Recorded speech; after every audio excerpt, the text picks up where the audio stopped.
The first 72 hours of chaos. The moment of eruption creates devastation on a scale that defies human comprehension. A 100-mile blast zone would devastate towns within the caldera boundary, creating a circle of complete destruction spanning 31,400 square miles. Pyroclastic flows race outward at speeds up to 450 miles per hour, carrying superheated gas, rock, and ash at temperatures exceeding 1,800 degrees Fahrenheit. These flows move faster than commercial aircraft and obliterate everything in their path. Concrete melts, steel collapses, and vehicles vaporize before their occupants can react. The initial explosion sends shockwaves racing outward at the speed of sound. Windows shatter in buildings 200 miles away as the blast wave levels forests across thousands of square miles. Within minutes, the eruption column shoots 25 miles into the atmosphere, punching through the stratosphere and spreading volcanic material across vast distances. The electromagnetic pulse generated by massive electrical activity in the ash cloud disrupts communications, while modern monitoring systems face simultaneous failures as cell towers topple, fiber optic cables suffer seismic damage, and emergency services lose contact with field units across the western United States. Current atmospheric models show ash fall patterns extending across 11 western states within the first 24 hours. Wind patterns typically carry volcanic ash eastward from Yellowstone, creating a cascade of destruction that spreads far beyond the initial blast zone. Wyoming experiences ash deposits 3 feet deep within 100 miles of the eruption. Montana's agricultural regions receive 6 to 12 inches of ash, making roads impassable and collapsing roofs across major cities. Denver sits 450 miles southeast of Yellowstone, and the city's 2.9 million residents watch the sky darken within 18 hours as ash clouds block out the sun. Even with advance warning, evacuating nearly 3 million people proves logistically impossible. Interstate highways become parking lots as vehicles break down from ash ingestion. Denver International Airport closes before the first ash arrives, stranding thousands of travelers. Salt Lake City faces a uniquely dangerous scenario. The city's 1.2 million residents live in a valley that traps volcanic ash like a bowl. The Wasatch Mountains channel ash flows directly into populated areas, and the city's geography means ash accumulates to dangerous depths even with relatively light initial deposits. Roofs collapse under the weight while the Great Salt Lake turns gray with volcanic debris. Interstate highways transform into death traps within hours of the eruption. Interstate 15 runs directly through the projected ash fall zone from Salt Lake City to Las Vegas. Truckers and travelers find their vehicles disabled as ash clogs air filters and damages engines. Interstate 80 across Wyoming becomes impassable as visibility drops to zero and ash makes roadways slippery and treacherous. Millions of people attempt to flee simultaneously, creating the largest traffic jam in American history. Gas stations run out of fuel within hours as panicked drivers top off their tanks. Store shelves empty as people grab water, food, and supplies. Banks face runs as people try to withdraw cash, but ATM networks fail due to power outages and communication breakdowns. Portland, Oregon, and Seattle, Washington face their own crisis as ash clouds drift westward on changing wind patterns. Both cities combined house 3.8 million people in their metropolitan areas. Ash falling on the wet Pacific Northwest creates concrete-like sludge that blocks storm drains and makes streets impassable. The region's numerous bridges become bottlenecks as people try to evacuate by car. Hospitals throughout the western United States are overwhelmed within hours. Respiratory emergencies spike as people breathe ash-contaminated air. Emergency rooms from Rapid City, South Dakota to Phoenix, Arizona see massive increases in patients suffering from silicosis, eye injuries, and breathing difficulties. Medical supply chains break down as transportation networks fail. Power grids across multiple states face cascading failures. Ash accumulation on power lines causes electrical shorts and fires. Windstorms generated by the eruption topple transmission towers. Coal-fired power plants cannot operate when ash contaminates their fuel supplies. Nuclear power plants shut down as safety systems activate to prevent ash from clogging cooling systems. Water treatment facilities struggle to process ash-contaminated supplies. Cities drawing water from rivers and reservoirs face immediate contamination issues.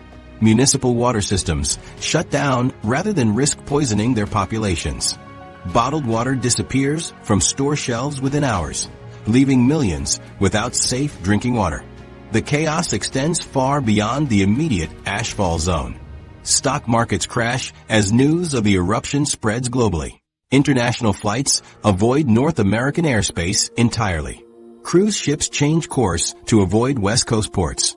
The ripple effects reach every corner of the continent within 72 hours. Even cities 500 miles from Yellowstone face immediate threats. Chicago's 9.5 million residents would experience ash fall within 36 to 48 hours if wind patterns shift eastward. The city's airports close preemptively, while Lake Michigan shows visible ash contamination. The entire Great Lakes region prepares for extended ash fall as the volcanic cloud continues spreading. By the end of the third day, the full scope of the disaster becomes clear. What began as a geological event in a remote corner of Wyoming has transformed into a continental crisis. Emergency services struggle to coordinate responses across multiple states. Communication networks remain largely inoperable. Transportation systems have ground to a halt.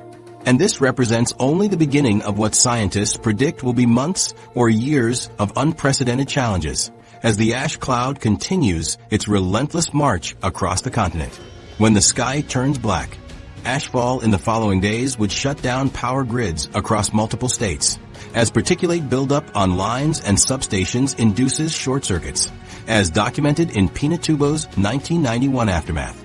The ash cloud stretches from the Rocky Mountains to the Mississippi River, covering 22 states in a gray blanket that turns day into night. Cities like Minneapolis, Kansas City, and Oklahoma City experience total darkness at noon. Street lights activate automatically as sensors detect the absence of sunlight. The ash cloud moves at 60 miles per hour, carried by jet stream winds that push the debris eastward across the Great Plains. Just 3 inches of ash brings down residential roofs across Nebraska and Iowa. The weight equals 15 pounds per square foot when dry, but doubles when mixed with rain or snow. Suburban homes built to standard codes can't handle the additional load. Shopping centers collapse in Lincoln, Nebraska, as ash accumulates on flat commercial roofs. Mobile homes become death traps as their lightweight construction fails under even lighter ash deposits. Entire neighborhoods in Omaha evacuate as roofs cave in throughout the metropolitan area. Roads become impassable death traps as ash creates conditions worse than the heaviest snowstorms. Interstate 80 across Nebraska closes completely as visibility drops to zero. The ash creates a slippery surface that makes driving impossible even at low speeds. Highway crews can't clear the roads fast enough as new ash continues falling. Emergency vehicles get stuck trying to reach accident scenes. Snowplows break down as the abrasive ash damages their equipment. State transportation departments run out of sand and salt within hours of the ash fall beginning. Respiratory emergencies overwhelm hospitals from Denver to Detroit as 50 million Americans struggle to breathe through ash-contaminated air. The particles measure less than 2.5 microns in diameter, small enough to penetrate deep into lung tissue. Emergency rooms in Kansas City receive 400 patients per hour with breathing difficulties. Doctors run out of inhalers and oxygen tanks within the first day. Patients with existing asthma and COPD face life-threatening complications as their airways become inflamed and blocked. Children and elderly people suffer the most severe health impacts from ash inhalation. Pediatric hospitals in Minneapolis and St. Louis activate emergency protocols as young patients arrive with respiratory distress. The ash particles cause chemical burns in lung tissue, leading to permanent scarring in severe cases. Pregnant women face additional risks, as the stress and poor air quality threaten both mother and child. Nursing homes struggle to protect their residents, as standard air filtration systems can't handle the microscopic particles.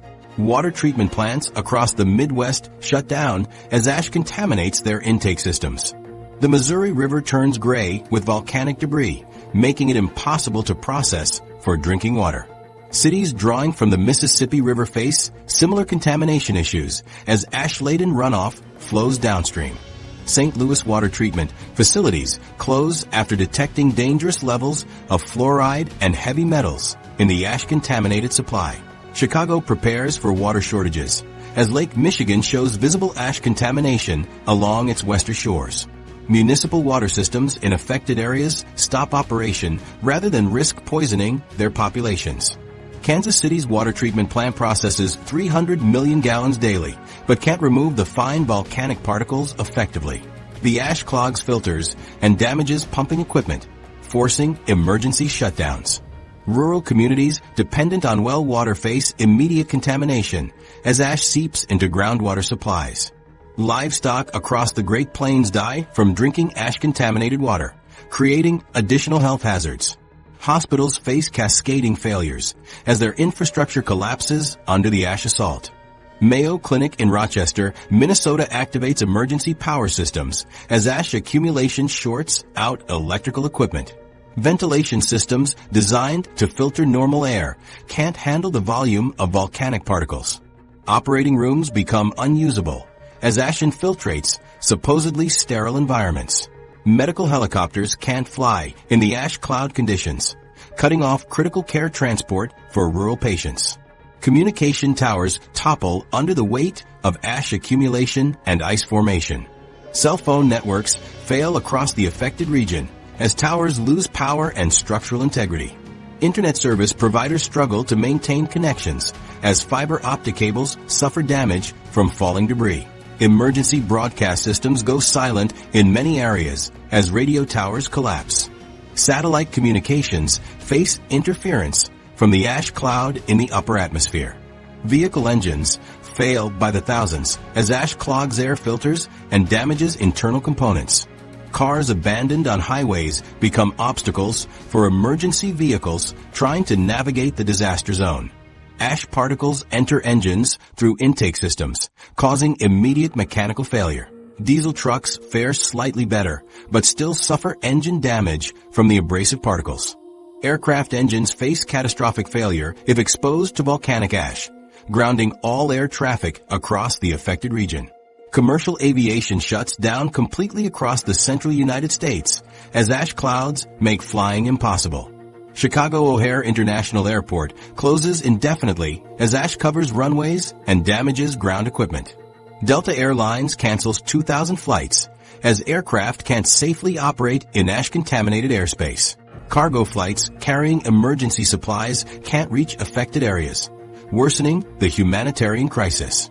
Military aircraft attempt rescue operations but face the same engine damage risks as civilian planes. The psychological impact of prolonged darkness devastates millions of Americans unprepared for this ancient terror. Residents of Kansas City experience their first sunless day in recorded history as ash blocks 95% of solar radiation.